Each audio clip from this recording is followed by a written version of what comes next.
की शुभकामनाएं। जय श्री राम। जय सिया राम। आप लोगों को लगता है मैं राम कथा और राम प्रभु की लीलाओं के बारे में बहुत ज़्यादा प्रश्न उठाती हूँ।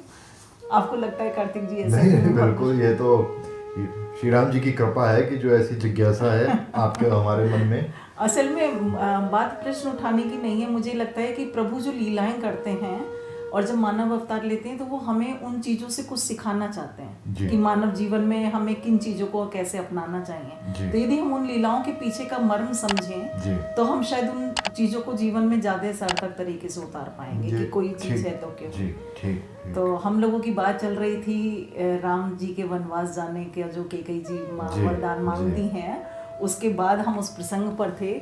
तो उसमें मैंने एक चीज़ पढ़ी बाद में, जब रामचंद्र जी उस चीज़ को शिरोधार्य कर लेते हैं कि भाई प्राण जाए पर वचन न जाए। मेरे पिता ने जब वरदान दिया था तो मैं जंगल जाने के लिए राजी हूँ।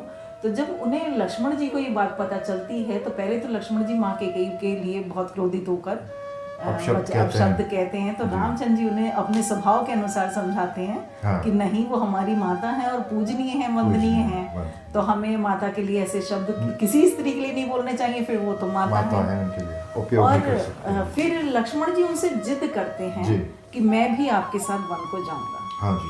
अब जब वो ये जिद करते हैं तो मेरे मन में दो प्रश्न हैं जिनका मुझे समाधान चाहिए। एक तो ये कि भरत और शत्रुघ्न उस समय अपनी नंदसाल गए हुए थे, अयोध्या में नहीं थे, और वो देख रहे थे कि पिता की तबीयत इतनी खराब है। तो उन्होंने उस टाइम पिता के पास रहना उचित क्यों नहीं समझा? उन्हें रामचंद्र जी के साथ जंगल जाना उनकी क्यों प्रायोरिटी रही? मतलब आज के परिप्रेक्ष्य में देखें तो हम ये सोचेंगे कि एक बेटा पिता के पास रहता, कोई भी नहीं, है ना। और दूसरी चीज ये कि जो राम जी में, भारत जी में गंभीरता है, ठीक है, लक्ष्मण जी का स्वभाव थोड़ा उद्यत है, नहीं उस तरीके का है, लेकिन इतनी जिद कि मैं आपके साथ जाऊंगा, उन्होंने किसी से आज्ञा लेना भी उचित नहीं समझा। थे तो बड़े, भाइयों से छोटे थे, एक धीरता गंभीरता होनी चाहिए कि हम पहले बड़ों से पूछें, हम उनसे आज्ञा लें कि हमें ऐसी स्थिति में क्या करना चाहिए, ठीक बात है ना।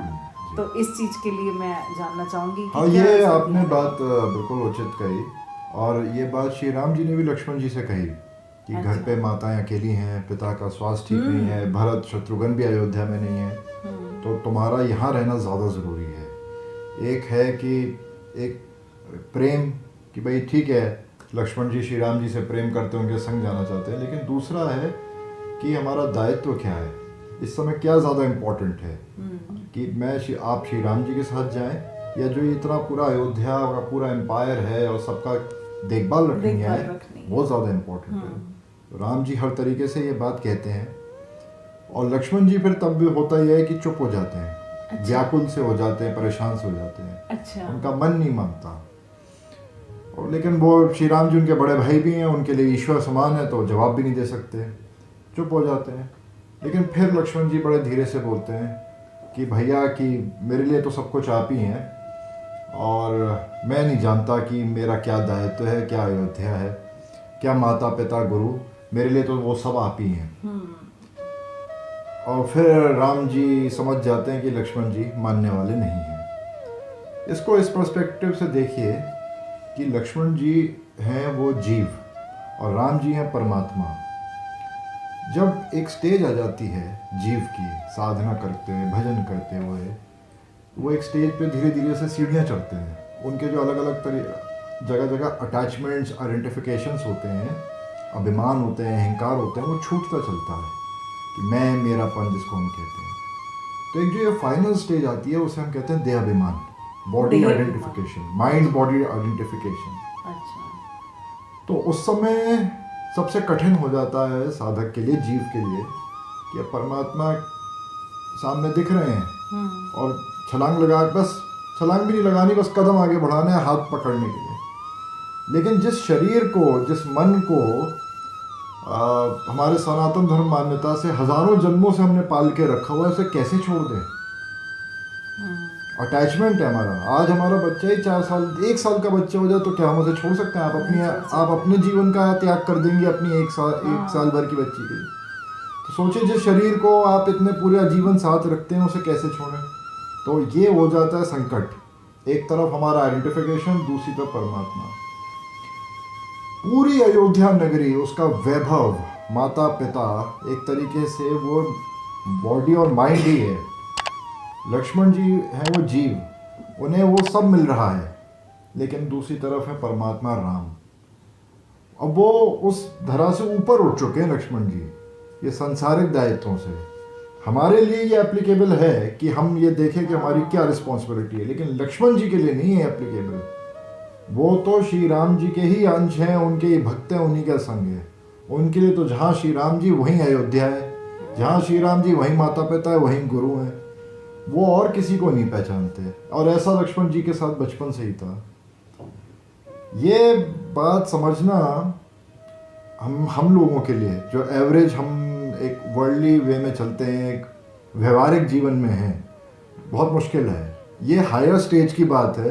एक जैसे श्री राम जी कहते हैं कि महापुरुषों का धर्म बड़ा सूक्ष्म होता है, हर एक की समझ में नहीं आता। अच्छा। तो ये लक्ष्मण जी का जो धर्म है कि मैं तो श्री राम जी का संग ही लूंगा, ये एक भक्त का प्रेम है। जैसे बुद्धा अपने पत्नी और पुत्र को छोड़ के चले गए, महावीर सांसारिक दृष्टि से वो चाहे उचित तो हो आप या तो ना। आज अगर हो हमारे परिवार में तो आप कहेंगे कि ये बात सही है क्या, ये जस्टिफाइड है कि आप अपने एक पत्नी और पुत्र को सोता हुआ छोड़ गए बिना कुछ कहे। महावीर जी ऐसे ही चले गए। कितने साधु सन्यासी हमारे धर्म में हुए, सनातन धर्म में हुए। महावीर जी मैं जैन धर्म के जो हैं भगवान, उनकी बात कर रहा हूँ, चले गए, तो क्या जस्टिफाइड है? आज हमारे आपके परिवार का कोई चला जाए, ऐसे पत्नी हो बच्चे हो, वो जस्टिफाइड है। पर तब ये लॉजिक नहीं चलता है कि मेरा गृहस्थी में, व्यवहारिकता में, समाज में क्या दायित्व है। फिर तो सिर्फ रह जाता है कि जीव, परमात्मा, भक्त, भगवान, बस यही अंश ईश्वर, बस यही रह जाता है। यही लक्ष्मण जी का राम जी के प्रति जो दृष्टिकोण है वो यही है। हाँ जी प्लीज। नहीं, बिल्कुल आपकी बात, मतलब मुझे ये बात सही समझ में आई, क्योंकि लक्ष्मण जी ने अपने आप को वर्ल्डली दुनिया में वो चाहे भाई थे, लेकिन वो अपने आप को सेवक ही कहते रहे। तो सेवक का तो फिर कोई, मुझे लगता है पारिवारिक वो होते नहीं, वो तो केवल प्रभु की सेवा के लिए उसका जीवन, उन्होंने पूरा जीवन इसी तरह से। हाँ, सेवक मतलब एक भक्त के दृष्टिकोण से सेवक, जैसे दास कह देते हैं हम।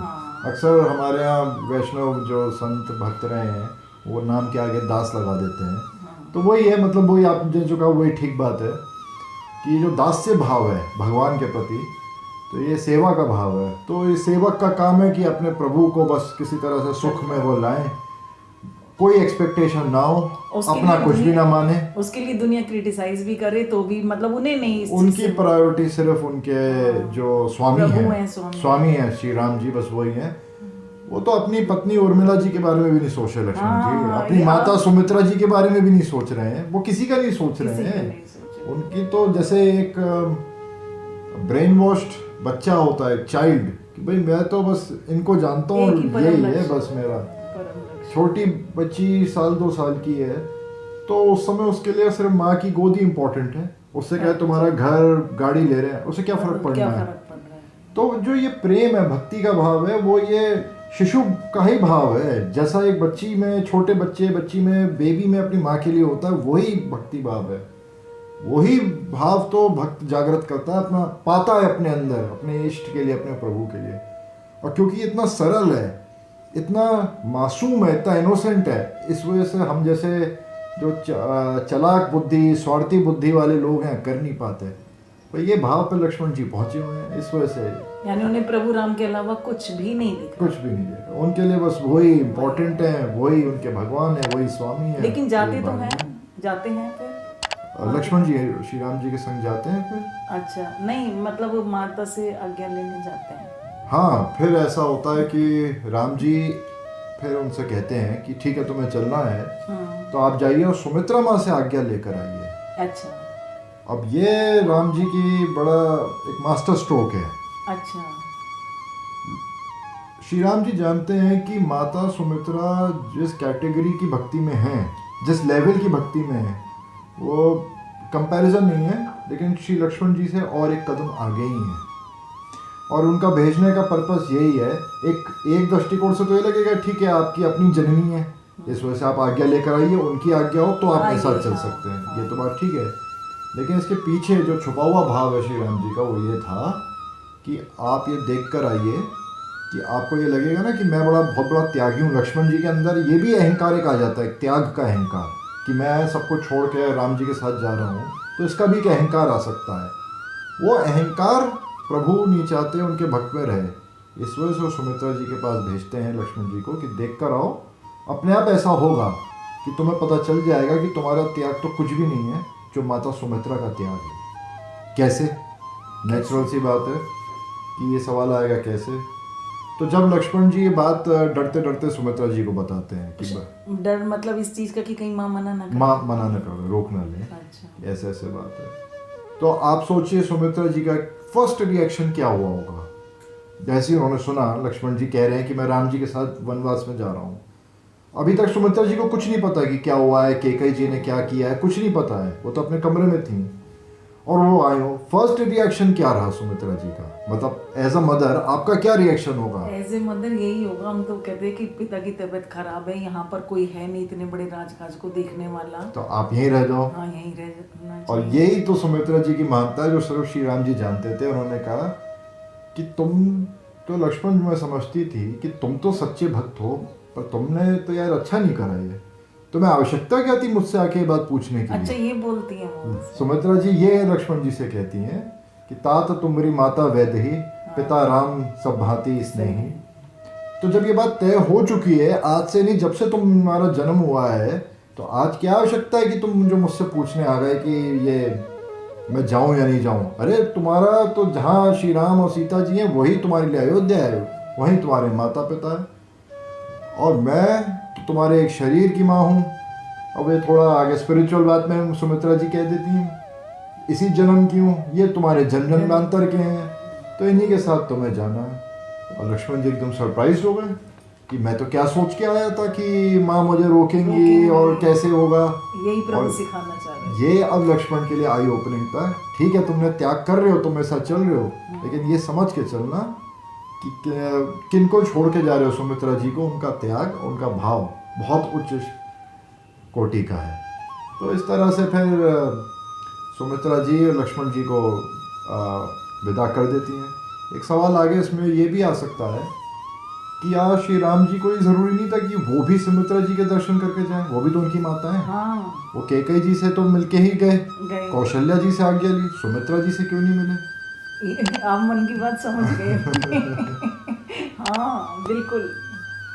अब राम जी के मन में ये हेजिटेशन था कि मैं तो ऑलरेडी लक्ष्मण जी को आपसे चुरा के ले जा रहा हूँ, आपका एक तरीके से ऋण है मुझ पे, माता सुमित्रा का राम जी पे। अच्छा, हमेशा दिया ही दिया है माँ ने, सुमित्रा जी ने कभी कुछ मांगा नहीं, कभी कुछ कहा नहीं। श्री राम जी ने हमेशा ज़्यादा ध्यान कैकेयी जी का रखा है सब माताओं में। कौशल्या जी अपनी माँ है तो सबसे ज़्यादा आदर किया। सुमित्रा जी को तो एज़ कम्पेयर टू बाकी दोनों माताओं में सबसे लीस्ट अटेंशन मिला। लेकिन जैसे मैं पहले हमारी बात हो चुकी है कि सुमित्रा जी हैं उपासना का भाव, भावना है, भावना इमोशंस को जैसे आप समझ लीजिए, डिवोशन को कह लीजिए। और डिवोशन में सबसे अच्छी बात ये होती है कुछ मांगना नहीं होता, कुछ एक्सपेक्टेशन नहीं होती। इस वजह से श्री राम जी जानते हैं कि सबसे ऊंचा भाव है। अब वो इस वजह से नहीं जाते कि अब मैं कैसे नजरें मिलाऊंगा माता सुमित्रा से, ऋणी हूँ कि लक्ष्मण जी को ले जा रहा हूँ, वैसे ही मैंने आपको जीवन में कुछ दिया नहीं, अब लक्ष्मण जी को और ले जा रहा हूँ। फिर एक आगे और एक बात मैं जल्दी से जोड़ दूँ। सुमित्रा जी कहती, ये भी हो सकता था कि सुमित्रा जी कमरे से बाहर आके श्री राम जी से मिल लेती, जाते आते विदा कर लेती। हाँ, वो तो कमरे में ही रही। हर चीज में कुछ है, मतलब हर चौपाई में कुछ है तुलसीदास जी की। वो तो अध्ययन करके समझते हैं तो आनंद आता है उसमें। हाँ। तो अब सुमित्रा जी का क्यों नहीं आई बाहर? इस वजह से कि वो जानते हैं कि वो समझ रही हैं कि श्री राम जी के अंदर ये हेजिटेशन है, इसलिए वो आके नहीं कि उन्हें और ना, मतलब हाँ, तो कितने उच्च कोटि का भाव है, कितना हमें, मतलब वो आप समझे कि कितना एक दूसरे के प्रति कितना डीपली सोचते थे।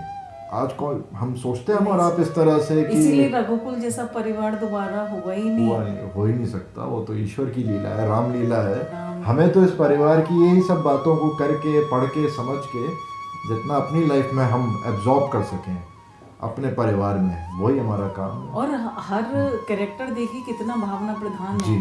और लोग कहते हैं भाव, मुझे लगता है जहाँ भाव है वहाँ भगवान है, इसीलिए वो सब प्रभु के इतने नजदीक जी। हैं। आप देखिए दोनों तरह नजदीक हैं, प्रभु उस कुल में पैदा हुए हैं, किसी ना किसी रिश्ते से जुड़े हैं तो भी नजदीक हैं, और एक जीवात्मा और आत्मा के उससे प्रभु के उससे देखें तो भी वो प्रभु के नजदीक हैं, प्रभु इतना सोचते हैं। बहुत ही सुंदर ये वार्तालाप, और मुझे लगता है कि केवल एक यही इंसिडेंस है पूरी उसमें रामायण में जहाँ हमें माँ सुमित्रा के चरित्र की जो इतनी उच्च विशेषताएं हैं, हाँ ठीक है ना, कहीं पर भी माता सुमित्रा का सिवाय इसके कि वो लक्ष्मण जी की और शत्रुघ्न जी की माता थी जी, इसके अलावा, और दशरथ की तीसरी रानी थी, कुछ इसके अलावा ज्यादा कुछ रोल ज्यादा नहीं नहीं। था। हाँ। लेकिन एक केवल एक यही घटना उनके, मुझे लगता है पूरे चरित्र पे कितना उच्च चरित्र था उनका, कितनी प्रभु से नजदीकी थी उनकी, ये बताने के लिए बहुत ही हाँ मतलब जैसे कहते हैं कि इस छोटी सी घटना से पता चल गया माता सुमित्रा जी छा गई पूरी रामचरितमानस में। अब माता है, माँ का स्थान तो कोई ले ही नहीं सकता, भगवान भी नहीं ले सकता। यही बात तो, ये बात यहाँ पे भी प्रूव हो जाती है। ठीक है सिया राम है, लेकिन जो माँ है चाहे वो देहदारी हो, उनका स्थान तो ईश्वर भी नहीं ले सकते। माँ तो माँ ही होती है, वही सुमित्रा माँ है। तो आज बोलते हैं जय श्री राम और जय माता की। जय सिया राम, जय माता दी।